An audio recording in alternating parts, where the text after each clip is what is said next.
Vos relations passées continuent de vous contrôler. Et le plus surprenant, c'est que vous n'en ayez même pas conscience. Vous pensez avoir tourné la page. Vous pensez que le temps a tout apaisé. Vous pensez que l'histoire est terminée. Mais en réalité, des fragments de votre passé persistent dans votre présent. Ils façonnent vos choix, vos réactions, vos peurs, vos attachements, et même le type de personne qui vous attire. La plupart des gens pensent que tourner la page signifie oublier quelqu'un. Mais la psychologie ne fonctionne pas ainsi. Tourner la page, ce n'est pas oublier, c'est intégrer. Si vous ne traitez pas correctement votre passé, il ne disparaît pas, il s'intègre à votre système émotionnel. Et il commence alors, insidieusement, à influencer vos relations futures, sans que vous le vouliez. C'est pourquoi certaines personnes répètent sans cesse les mêmes schémas relationnels. Une personne différente, les mêmes émotions, une situation différente, la même fin, un début différent, la même souffrance, et elle se demande sans cesse. Pourquoi cela m'arrive-t-il toujours? Mais la vérité est simple. Cela ne vous arrive pas de force. Cela se passe à travers vous. Vos relations passées ne sont pas de simples souvenirs. Ce sont des empreintes émotionnelles, des expériences stockées dans votre système nerveux. Votre cerveau utilise ces empreintes comme point de repère pour vos relations futures. Essayons de comprendre cela plus en profondeur. Chaque relation que vous vivez crée un conditionnement émotionnel. Si une relation vous a apporté de l'amour, votre cerveau associe cet amour à certains comportements, intonations ou schémas. Si une relation vous a fait souffrir, votre cerveau associe la souffrance à certains comportements, à la distance ou à certaines situations. Et après suffisamment d'expérience, votre cerveau construit une représentation de ce que l'amour représente. Mais voici le problème. Cette représentation n'est pas toujours exacte. Elle est basée sur l'expérience, et non sur la vérité. Et l'expérience est souvent influencée par les émotions. Ainsi, si vous avez été blessé par le passé, votre cerveau ne se souvient pas seulement de la personne. Il se souvient aussi de la douleur ressentie. Et il tente de vous protéger pour que vous ne la reviviez pas. Ce système de protection devient votre filtre émotionnel. Par conséquent, lorsque vous rencontrez une nouvelle personne, votre cerveau ne la perçoit pas comme une personne totalement nouvelle. Il la compare à vos expériences passées. Votre cerveau vous pose des questions silencieuses comme: est-ce que je me sens en sécurité? Est-ce que cela me semble familier? Est-ce que cela me rappelle de la douleur ou du réconfort? Et c'est sur la base de ces comparaisons que se forment vos réactions. Parfois, vous vous sentez attiré par des personnes émotionnellement similaires à votre ancien partenaire. Non pas parce qu'elles vous correspondent, mais parce que votre cerveau reconnaît ce schéma émotionnel. La familiarité rassure, même lorsqu'elle est malsaine. Et parfois, vous vous sentez mal à l'aise avec des personnes saines, car la stabilité vous paraît étrangère. Votre système nerveux est habitué aux hauts et aux bas émotionnels, si bien que le calme vous semble ennuyeux ou suspect. Voilà comment votre passé influence insidieusement vos choix présents. Approfondissons maintenant. L'un des moyens les plus puissants par lesquels vos relations passées vous contrôlent est le recours aux déclencheurs émotionnels. Un déclencheur est tout élément qui active une forte réaction émotionnelle basée sur des expériences passées. Il peut s'agir d'un ton de voix, d'un comportement, d'un type de silence, ou même d'une phrase.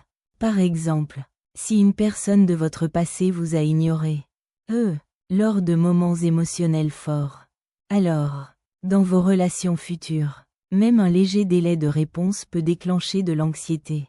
Votre cerveau ne réagit pas à la situation présente, mais au souvenir de cette situation passée. C'est pourquoi, parfois, vos réactions émotionnelles semblent disproportionnées par rapport à la situation. Elles ne sont pas liées au présent, mais à des souvenirs émotionnels accumulés. Et c'est là que surviennent la plupart des malentendus dans les relations. L'un réagit au présent, tandis que l'autre réagit au passé. Parlons maintenant d'attachement. Vos relations passées façonnent votre style d'attachement. Si vous avez été aimé, de manière inconstante, Vous avez peut-être développé un attachement anxieux.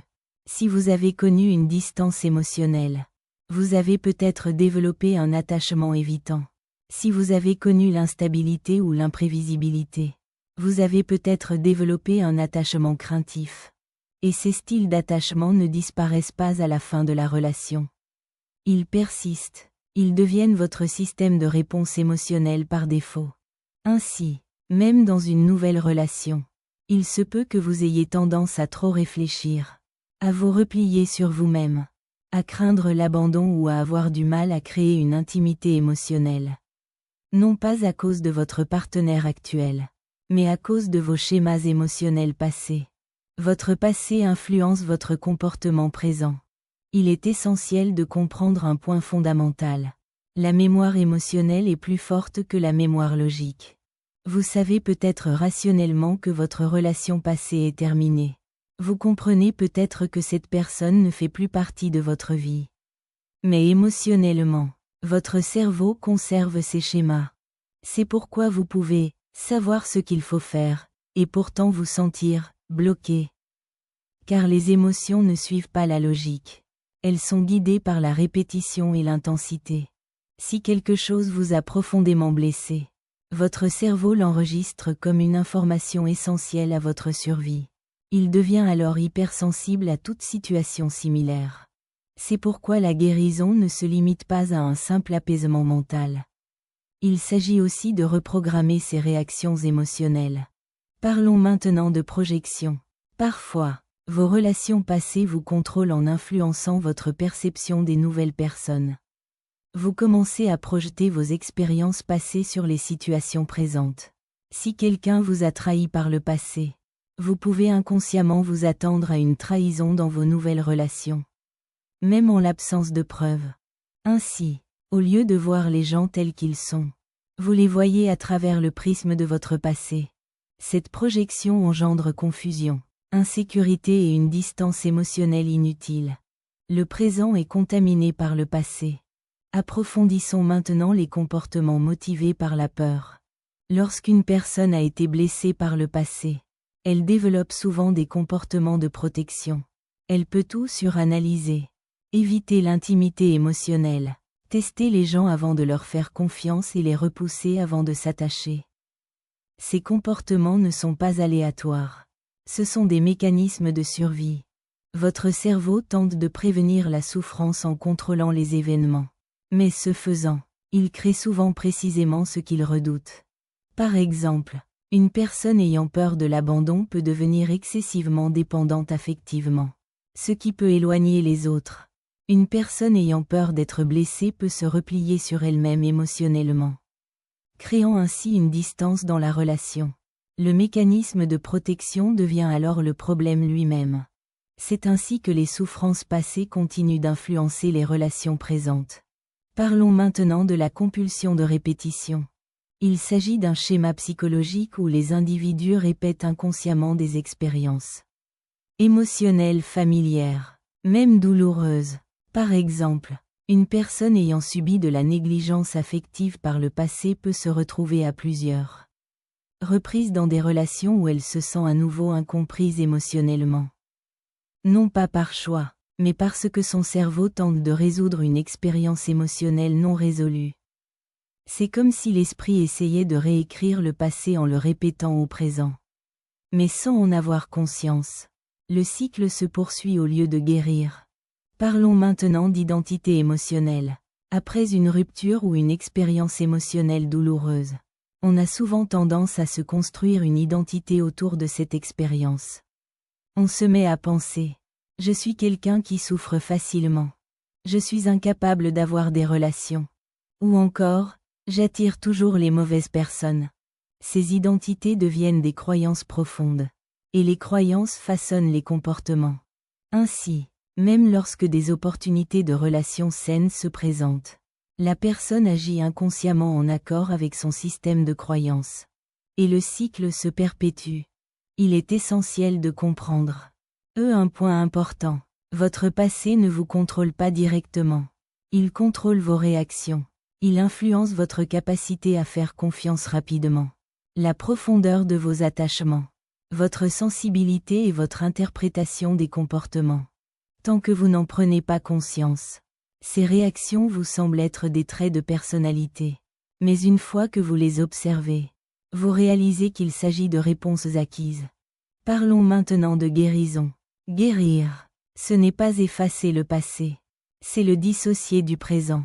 Il s'agit de reconnaître quand vous réagissez au présent plutôt qu'au passé. Dès que vous vous dites « ce sentiment n'est peut-être pas lié à cette personne, mais à une expérience passée », vous créez un espace entre l'émotion et la réaction. Et c'est dans cet espace que commence la guérison.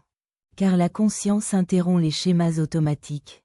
Parlons maintenant de la régulation émotionnelle. Pour vous libérer de l'emprise du passé, vous devez apprendre à